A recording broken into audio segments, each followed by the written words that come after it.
നമസ്കാരം. Rakesh the consultant. ഇന്ന് എന്തുകൊണ്ടാണ് ആളുകൾ കൂടുതൽ ആൻസൈറ്റി ഉള്ളവരും ഡിപ്രഷൻ ഉള്ളവരും ഒക്കെ ആയിത്തീരുന്നത്?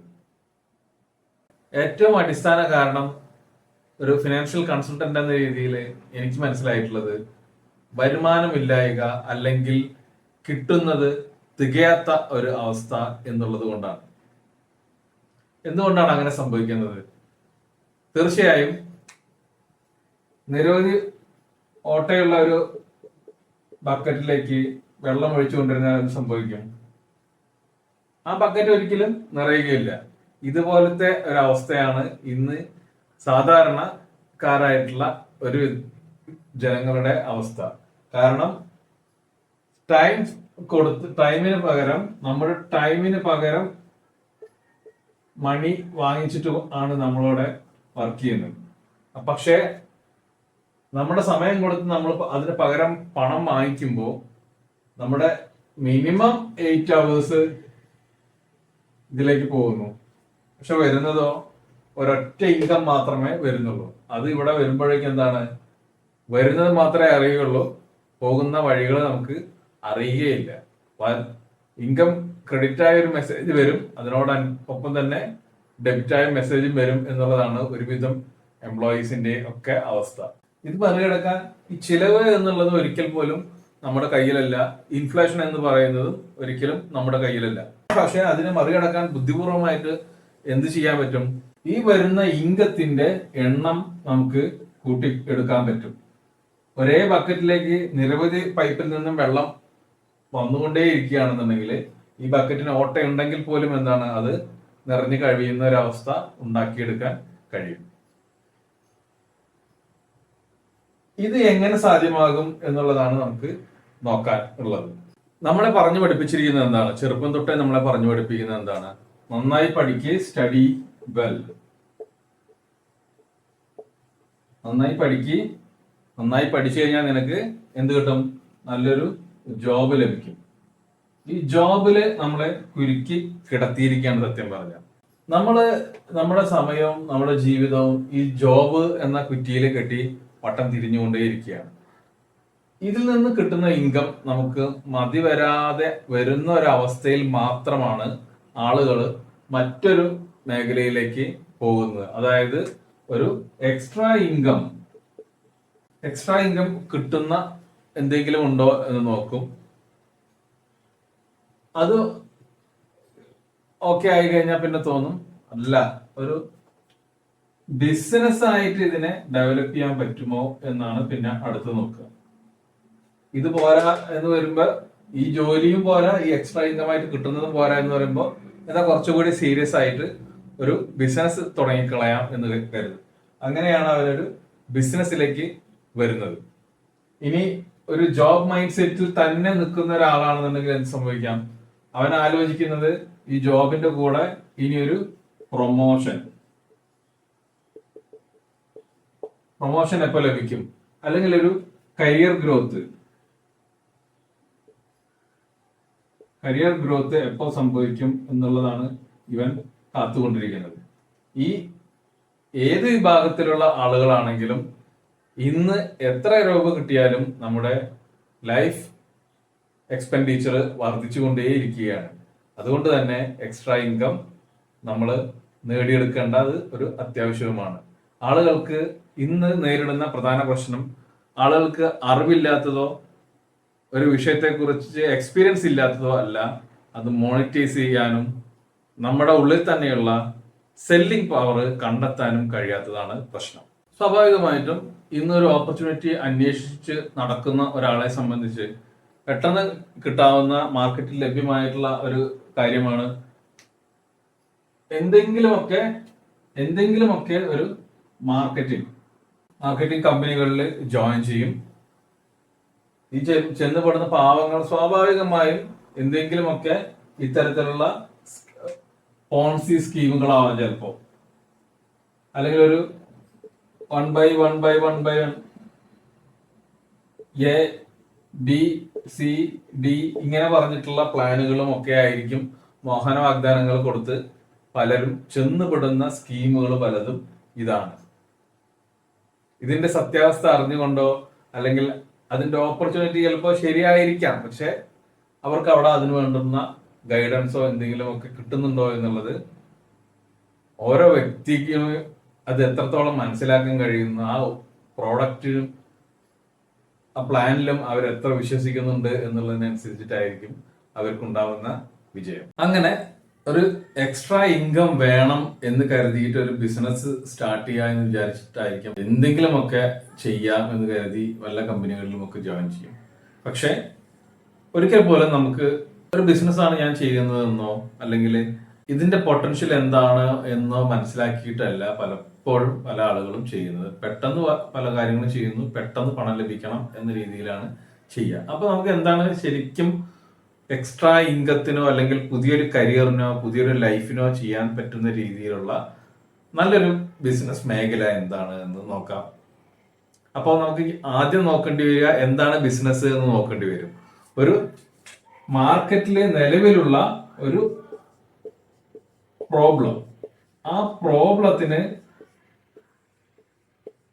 ഉള്ള ഒരു സൊല്യൂഷൻ ആണ് യഥാർത്ഥത്തിൽ ഒരു ബിസിനസ് എന്ന് പറയുന്നത്. ബിസിനസ് എന്ന് പറഞ്ഞാൽ എന്താണ്? നിലവിലുള്ള ഒരു പ്രോബ്ലം, ആ പ്രോബ്ലത്തിനുള്ള ഒരു സൊല്യൂഷനുമാണ് യഥാർത്ഥത്തിൽ ബിസിനസ് എന്ന് പറയുന്നത്. കറ പിടിച്ച ഷർട്ട് അല്ലെങ്കിൽ ചളി പിടിച്ച ഷർട്ട്, ആ ചളി പിടിച്ച ഷർട്ട് കറയോ മാറ്റുന്നതിന് വേണ്ടിയിട്ടാണ് ഇവിടെ. അതൊരു പ്രോബ്ലമാണ്, പക്ഷെ അത് ക്ലീൻ ചെയ്ത് കിട്ടുക എന്നുള്ളതാണ് അതിന് സൊല്യൂഷൻ. അതിന് സൊല്യൂഷൻ ആയിട്ടാണ് ഇവിടെ യഥാർത്ഥത്തിൽ സോപ്പ് എന്ന് പറയുന്ന സാധനം വരുന്നത്. അത് ഇന്ന് പല ബ്രാൻഡിൽ പല രൂപത്തിൽ പല വേഷത്തിൽ നമുക്ക് ലഭ്യമാണ്. ഞാൻ വളരെ സിമ്പിളായി പറഞ്ഞു എന്ന് മാത്രം. അപ്പോൾ യഥാർത്ഥത്തിൽ നമ്മൾ മനസ്സിലാക്കേണ്ടത് ഇതാണ്. ഒരു ബിസിനസ് എന്ന് പറയുകയാണെങ്കിൽ ഒരു പ്രശ്നമുണ്ടാവും, ആ ഒരു പ്രശ്നത്തിനുള്ള സൊല്യൂഷനായിട്ട് വരുന്ന പ്രോഡക്റ്റോ സർവീസോ ആണ് യഥാർത്ഥത്തിൽ ഒരു സ്റ്റേബിൾ ബിസിനസ് എന്ന് പറയുന്നത്. അപ്പൊ ഇതേ പ്രശ്നം ഞാൻ നേരിട്ടിരുന്ന സമയത്ത്, അതായത് സെക്കൻഡ് ഇൻകം,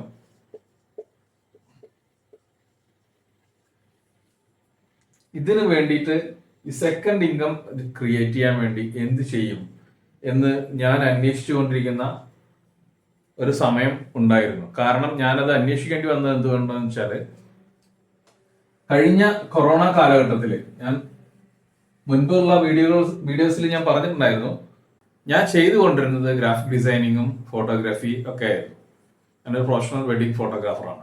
അവിടെ നിന്ന് എൻ്റെ കരിയറിന് ബ്രേക്ക് വരും എന്ന് കണ്ടപ്പോഴോ ആ മേഖല ഇത്രയേ ഉള്ളൂ എന്ന് മനസ്സിലാക്കിയപ്പോഴുമാണ് ഇത് മാത്രം പോരാ, അടുത്തതായിട്ട് വേറെ എന്തെങ്കിലും ഒരു പുതിയ ഇൻകം ലഭിക്കുന്ന അല്ലെങ്കിൽ സ്വന്തമായി വേറെ എന്തെങ്കിലും ഒരു ബിസിനസ് സ്റ്റാർട്ട് ചെയ്യണം എന്ന് എനിക്ക് തോന്നാൻ തുടങ്ങി.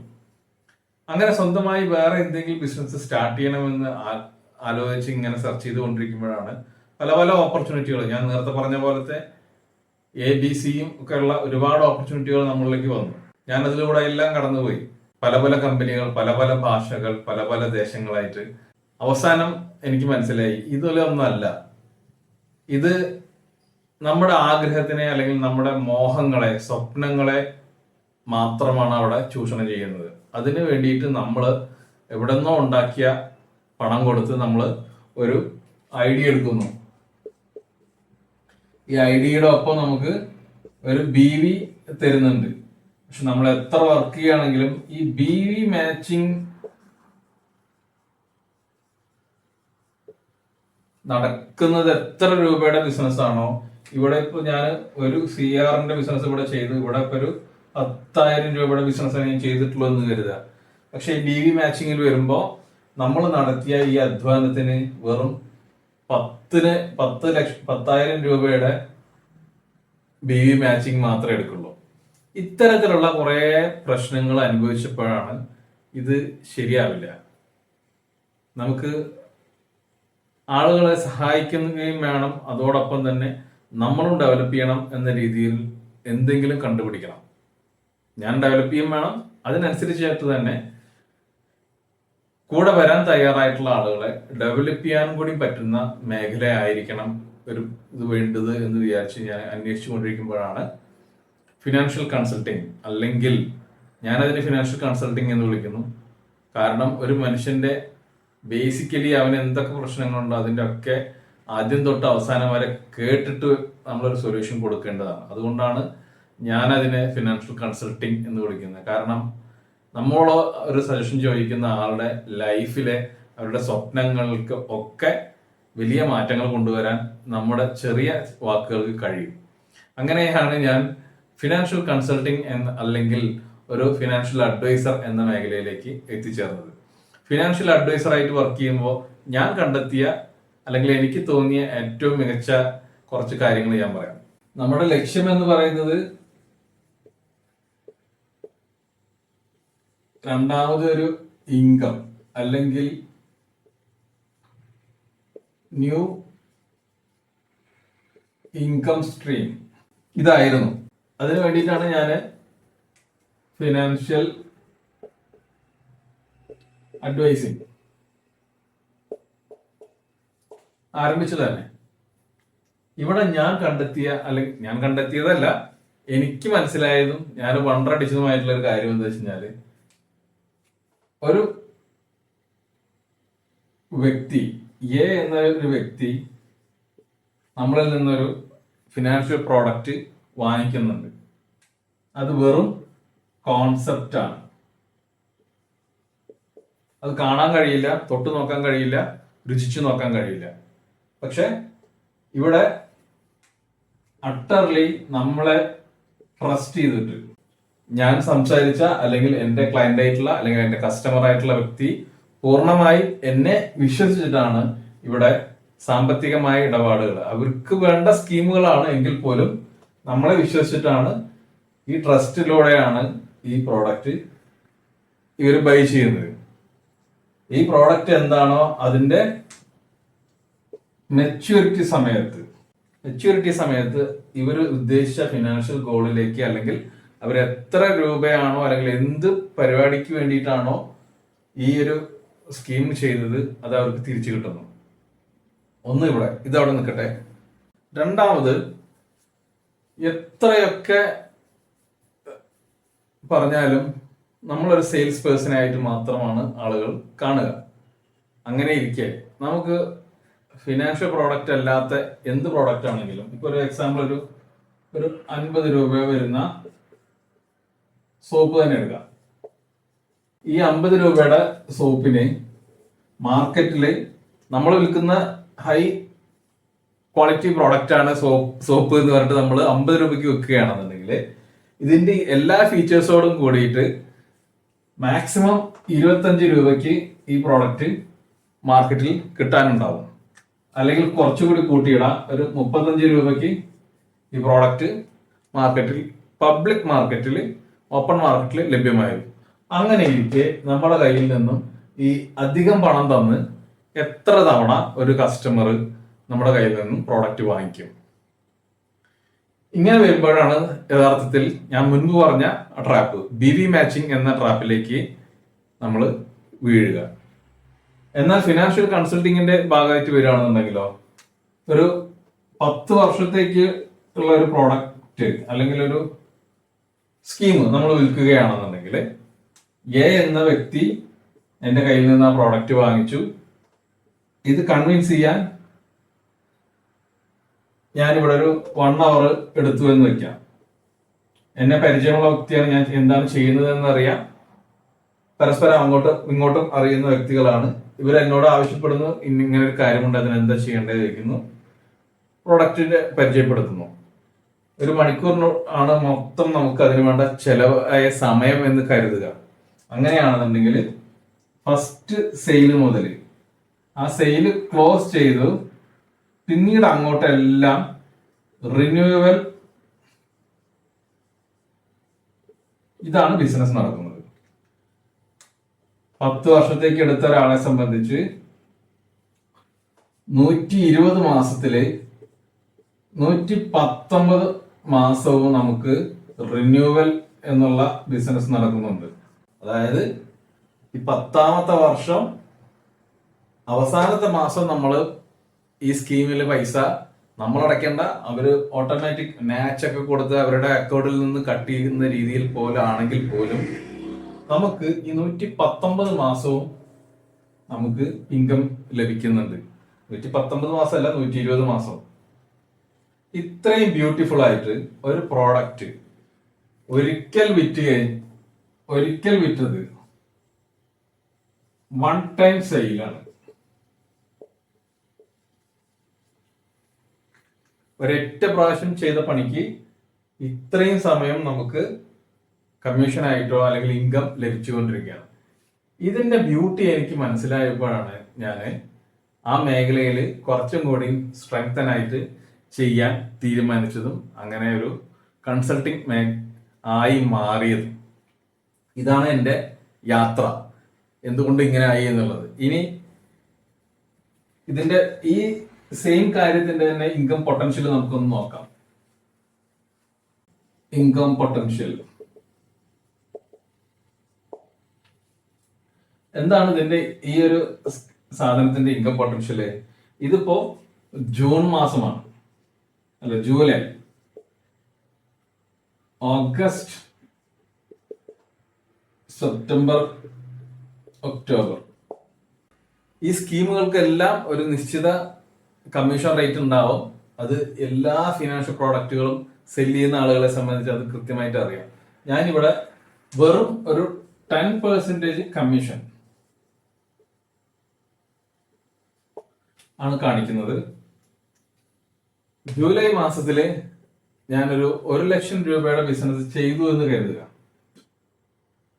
അല്ലെങ്കിൽ വേണ്ട, ബിസിനസ് വേണ്ട, എനിക്ക് 10,000 കമ്മീഷൻ ആയിട്ട് ലഭിക്കുന്ന അത്രയും തുകയ്ക്കുള്ള പ്രോഡക്റ്റ് ഞാൻ സെയിൽ ചെയ്തു ജൂലൈയിൽ. ഇനി അടുത്ത മാസം തൊട്ട് എന്ത് സംഭവിക്കും? ഇതിന്റെ റിന്യൂവൽ ഇവിടെ വരും. അതും എത്രയാണ്? സെയിം എമൗണ്ട് ആണ്. അതിന്റെ റിന്യൂവൽ ആയിട്ട് കമ്മീഷൻ ആയിട്ടും കിട്ടുന്നത് എത്രയാണ്? 10,000 രൂപയാണ്.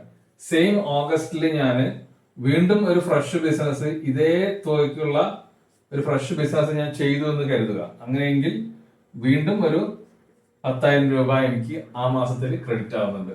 ഈ 10,000 രൂപയ്ക്കുള്ള വർക്ക് സെയിം മാസം അതേ വർക്ക്, ഈ ജൂലൈയിൽ എന്താണോ ചെയ്തത് അതേ വർക്ക് തന്നെയാണ് ഞാൻ ഓഗസ്റ്റിലും ചെയ്യുന്നത്. ഈ ഓഗസ്റ്റിൽ ജൂലൈയിൽ ചെയ്ത വർക്കിന്റെ ഫസ്റ്റ് അതിന്റെ വർക്ക് പെയിൻ എന്ന് പറയുന്നത് ജൂലൈയിൽ തീർന്നു. പക്ഷെ അതിന്റെ റിന്യൂവൽ എന്ന് പറയുന്നത് ഓഗസ്റ്റിൽ വരുന്നുണ്ട്. അപ്പോ ജൂലൈയിൽ ചെയ്ത അതേ പണി തന്നെ ഓഗസ്റ്റിലും ചെയ്തു. ഇതിന്റെ റിന്യൂവലും ഫ്രഷും കൂടി നമുക്ക് ഈ തുക നമുക്ക് ആണ് ഇൻകമായിട്ട് ആ മാസം ജനറേറ്റ് ചെയ്യാൻ കഴിയുക. ഇനി സെപ്റ്റംബറിലേക്ക് പോവുകയാണെങ്കിൽ വീണ്ടും ഈ 20,000, ഈ 20K എന്നുള്ളത് റിന്യൂവൽ വരുന്നുണ്ട്. ഞാൻ ജൂലൈയിലും ഓഗസ്റ്റിലും ചെയ്ത അതേപോലെ ഇന്റൻസിറ്റിയിൽ തന്നെ സെപ്റ്റംബറിലും ചെയ്യുകയാണെന്നുണ്ടെങ്കിൽ അവിടെയും എനിക്ക് പുതിയ 10K ആഡ് ചെയ്യാൻ കഴിഞ്ഞു എങ്കിൽ ആ മാസം തന്നെ നമുക്ക് 30,000 രൂപ കമ്മീഷനായിട്ട് വരും. ഇനി തുടർന്ന് അങ്ങോട്ടുള്ള സെപ്റ്റംബർ, ഒക്ടോബർ, നവംബർ ഈ മാസങ്ങളിലൊക്കെ തുടർന്ന് ഇതേ പരിപാടി തന്നെ ചെയ്യുകയാണെന്നുണ്ടെങ്കിൽ ഇതിനനുസരിച്ച് ഇൻകം കൂടിക്കൊണ്ട് വരുന്നത് കാണാം.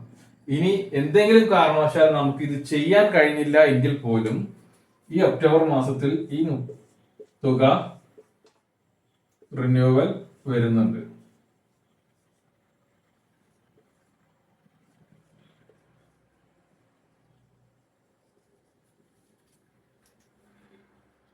വേറെ എവിടെയും ഇത്രയും ബ്യൂട്ടിഫുൾ ആയിട്ടുള്ള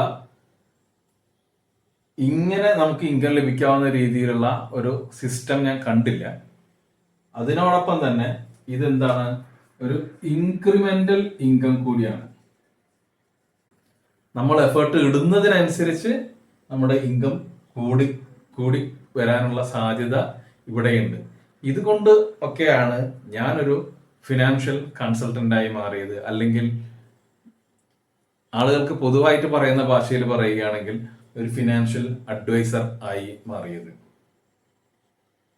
ഇനി ഇതൊക്കെ ഇത്രയും കാര്യങ്ങളൊക്കെ പറയേണ്ട ആവശ്യമുണ്ടോ എന്ന് ചോദിച്ചു കഴിഞ്ഞാൽ എന്തുകൊണ്ട് പറയുന്നു എന്നുള്ളത് നോക്കാം.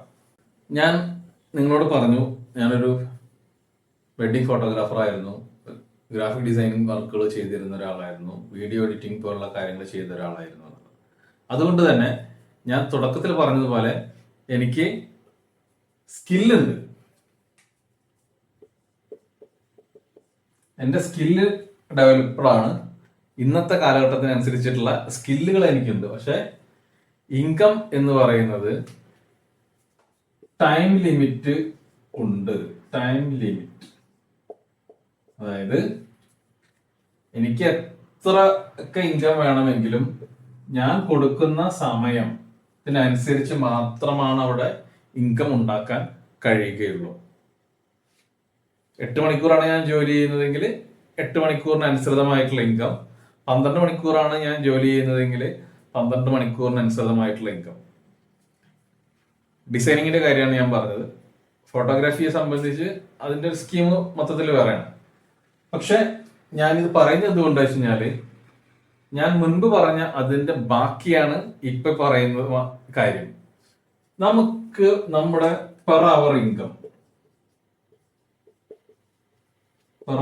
ഇൻകം എത്രയാണെന്ന് അറിയാൻ കഴിയുമോ? അല്ലെങ്കിൽ ഇത് കൂട്ടാൻ വല്ല വഴിയുണ്ടോ? അങ്ങനെയെങ്കിൽ സെക്കൻഡ് ഇൻകത്തിന്റെ ആവശ്യമില്ല, ഒരു ഇൻകത്തിന്റെ ആവശ്യമില്ല. പക്ഷെ ഒരു ഫിനാൻഷ്യൽ ഫ്രീഡം ആഗ്രഹിക്കുന്ന ഒരാളെ സംബന്ധിച്ച് ഈ പെർ അവർ ഇൻകം അല്ലെങ്കിൽ പെർ അവർ വാല്യൂ എത്രയാണെന്ന് അറിയണം. അത് കൂട്ടാനുള്ള വഴി എന്താണെന്ന് അറിയണം. അത് കൂട്ടിക്കൊണ്ട് മാത്രമാണ് നമ്മൾ ആഗ്രഹിക്കുന്ന ഫിനാൻഷ്യൽ ഫ്രീഡത്തിലേക്കോ ഒരു പ്രോഡക്റ്റിന്റെ അല്ലെങ്കിൽ നമുക്ക് ഇഷ്ടപ്പെട്ട ഒരു വസ്തുവിന്റെ, അതൊരു ഫോണാവാം, ഒരു ഷർട്ടാവാം, അല്ലെങ്കിൽ വീട്ടുകാർക്ക് വേണ്ടിയിട്ടുള്ള ഒരു സാധനമാവാം, അതിന്റെ പ്രൈസ് ടാഗ് നോക്കാതെ നമുക്ക് ആ സാധനം ഇതെടുത്തോ അല്ലെങ്കിൽ ഇത് പാക്ക് ചെയ്തോളൂ, ഇതെടുക്കാം, ഇത് മതി എന്ന് പറയണമെങ്കിൽ നമ്മുടെ പോക്കറ്റിന് അതനുസരിച്ചുള്ള കനം ഉണ്ടായിരിക്കണം. അത് അറിയണമെന്നുണ്ടെങ്കിൽ നമ്മൾ ഈ ഒരു കോൺസെപ്റ്റ് എന്താണ് എന്നുള്ളത് കൃത്യമായിട്ട് അറിയണം. ഒരു ദിവസമല്ല, ഞാനൊരു സാലറി എക്സാമ്പിള് 30,000 രൂപ വരുമാനമുള്ള മന്ത്ലി സാലറി ഉള്ള ഒരാളെ എക്സാമ്പിൾ എടുക്കുന്നത്. ഇദ്ദേഹം ഗവൺമെന്റ് ലേബർ ആക്ട് പ്രകാരം 8 hours വർക്ക് ചെയ്യുന്നുണ്ട് എന്ന് കരുതുക. ഒരു മാസത്തില് ഒരു സെക്കൻഡ് സാറ്റർഡേയും 4 സൺഡേസും ഒഴിവാക്കി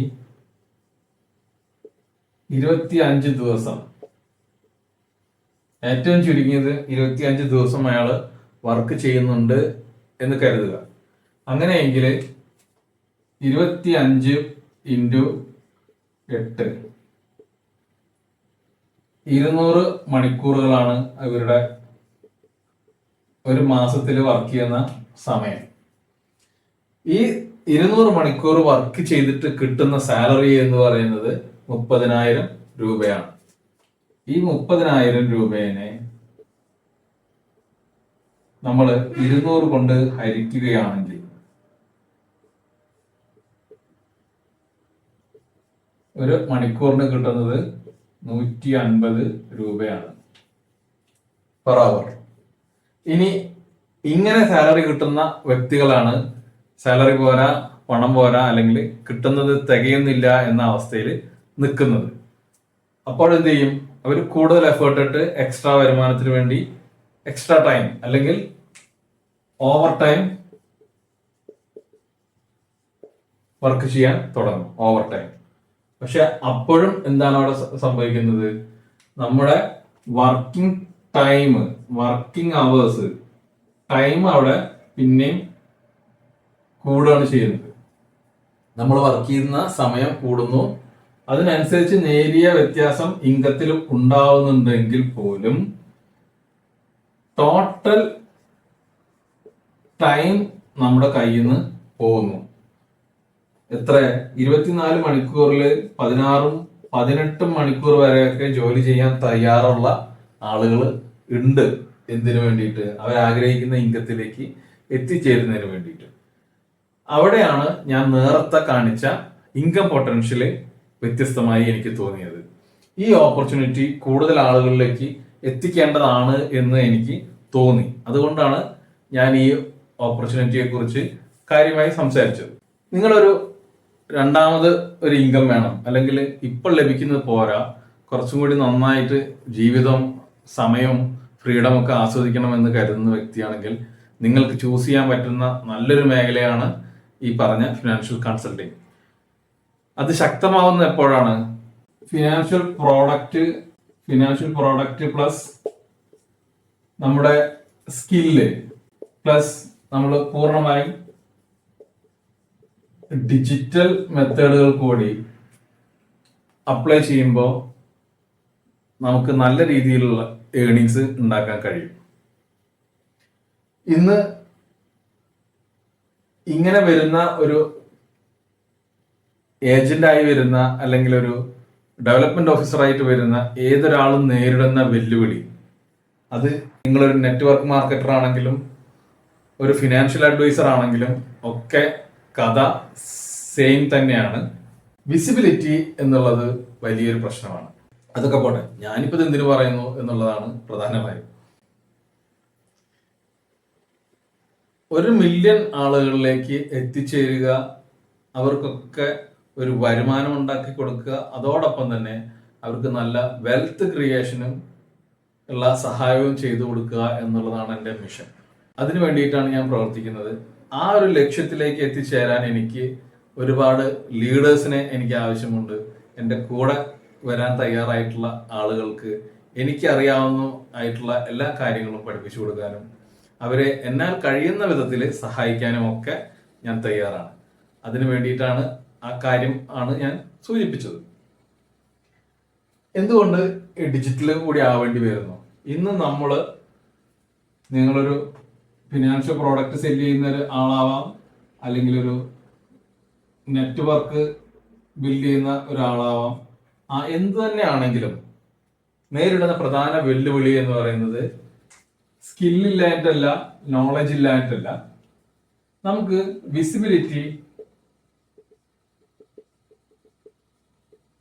വിസിബിലിറ്റി വളരെയധികം കുറവാണ്. എന്തുകൊണ്ടാണ്?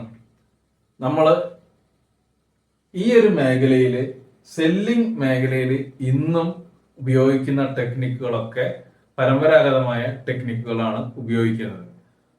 അവിടെ ഡിജിറ്റൽ മാർക്കറ്റിങ്ങിന്റെ ഒരു സ്വാധീനം ഇന്ന് പ്രകടമായി ഉണ്ടെങ്കിൽ പോലും ഈ വ്യക്തി എന്ന നിലയ്ക്ക് സ്ട്രഗിൾ ചെയ്യുന്ന ഒരാളെ സംബന്ധിച്ച് ഒരിക്കൽ പോലും ആ ഒരു ഹെൽപ്പ് അവർക്ക് ഉപയോഗപ്പെടുത്താൻ ഒരു പരിധി വരെ കഴിയുന്നില്ല എന്നുള്ളതാണ് കാരണം. അതിന് കൃത്യമായ അറിവില്ലാത്തതാവാം, കൃത്യമായ ഗൈഡൻസ് ഇല്ലാത്തതാവാം, കൃത്യമായ ഒരു മെന്റർഷിപ്പ് ഇല്ലാത്തതാവാം. ഞാൻ ഈ നേരത്തെ പറഞ്ഞതുപോലെ എൻ്റെ കൂടെ വരാൻ തയ്യാറായിട്ടുള്ള ആളുകളെ സംബന്ധിച്ച് അവരുടെ മുന്നിലേക്ക് വയ്ക്കുന്ന ഒരു ഓഫർ എന്ന് പറയുന്നത് ഇതാണ്: നിങ്ങളെ ഒരു കംപ്ലീറ്റ് ഡിജിറ്റൽ ലീഡറാക്കി മാറ്റുക, ഒരു പേഴ്സണൽ ബ്രാൻഡാക്കി മാറ്റുക, ഒരു പേഴ്സണൽ ഐഡന്റിറ്റി ഉള്ള ട്രസ്റ്റ് വർത്തി ആയിട്ടുള്ള ഒരു ബ്രാൻഡാക്കി മാറ്റുക എന്നുള്ളതാണ് ഞാൻ ഉദ്ദേശിക്കുന്നത്. ഇപ്പോ എൻ്റെ മെന്റേഴ്സ് ആയിട്ടുള്ള ആളുകൾ ഈ ഫിനാൻഷ്യൽ കൺസൾട്ടിങ് മേഖലയിൽ വർക്ക് ചെയ്യുന്ന ആളുകളുണ്ട്, ഡിജിറ്റൽ മേഖലയിൽ വർക്ക് ചെയ്യുന്ന ആളുകളുണ്ട്. പക്ഷെ ഇവരുടെ എല്ലാം ഉപദേശത്തിന്റെ മിക്സ് ആയിട്ടുള്ള ഒരു കാര്യമാണ് ഞാൻ പറഞ്ഞത്. ഇന്ന് ലോകം വളരെയധികം ഫാസ്റ്റ് ആണ്, വളരെയധികം സെൽഫ് കോൺഷ്യസ് ആണ്. ആർക്കും അടുത്ത വീട്ടിലുള്ള ഒരാളുടെ പ്രശ്നം കേൾക്കാൻ, അല്ലെങ്കിൽ അയൽവാസിയുടെ ഒരു പ്രശ്നം കേൾക്കാൻ പോലും, എന്തിനെ സ്വന്തം വീട്ടിലെ അപ്പുറത്തെ റൂമിൽ ഇരിക്കുന്ന സിബ്ലിങ്സിന്റെ പ്രശ്നമോ അല്ലെങ്കിൽ സിബ്ലിങ്സിന്റെ ഫാമിലിയുടെ പ്രശ്നമോ കേൾക്കാൻ പോലും ഇന്ന് ആളുകൾക്ക് സമയമില്ല. കാരണം അവരെല്ലാവരും എന്തിലാണ്? ഈ കാണുന്ന 6 ഇഞ്ച് സ്ക്രീനിന്റെ മുന്നിലാണ്. അപ്പോൾ അവന്റെ പ്രശ്നങ്ങളെ കുറിച്ച് അവൻ സംസാരിക്കുന്നതും അന്വേഷിക്കുന്നതും ഒക്കെ എവിടെയാണ്? ഈ 6 ഇഞ്ച് നീളമുള്ള ഈ മൊബൈൽ സ്ക്രീനിലാണ് എല്ലാവരും. അതുകൊണ്ടാണ് എല്ലാ സെല്ലിംഗ് നടത്തുന്ന ഏതൊരു വ്യക്തിയും ഇന്ന് ഡിജിറ്റലായി മാറേണ്ടത്. സെക്കൻഡ് ഇൻകം ബിൽഡ് ചെയ്യുന്നതിലെ സ്കില്ല് മാത്രം ഉണ്ടായാൽ പോരാ, പ്രോഡക്റ്റ് മാത്രം ഉണ്ടായാൽ പോരാ, നിങ്ങളൊരു പേഴ്സണൽ ബ്രാൻഡ് കൂടി ആകേണ്ടതുണ്ട്. നിങ്ങൾക്ക് എൻ്റെ യാത്രയിൽ പങ്കുചേരാൻ താല്പര്യമുണ്ടെങ്കിൽ, നിങ്ങൾക്കൊരു ലീഡർ ആവാനുള്ള മൈൻഡ് സെറ്റും ഉണ്ടെങ്കിൽ, നിങ്ങൾക്ക് പഠിക്കാൻ ഉള്ള മനസ്സുണ്ടെങ്കിൽ, നിങ്ങൾ ആഗ്രഹിക്കുന്നത് എന്തും നേടിയെടുക്കണം എന്നൊരു ഫയർ നിങ്ങളുടെ ഉള്ളിലുണ്ടെങ്കിൽ എന്നോടൊപ്പം ചേരാം. താല്പര്യമുള്ളവർക്ക് ഡിസ്ക്രിപ്ഷനിൽ കമ്മ്യൂണിറ്റി ലിങ്ക് കൊടുത്തിട്ടുണ്ട്, ജോയിൻ ചെയ്യുക. പേഴ്സണൽ ബ്രാൻഡിനെ കുറിച്ച് നമുക്ക് നാളെ ഒരു വീഡിയോ സംസാരിക്കാം. ഇപ്പോൾ തൽക്കാലം വിടാം. Thank you.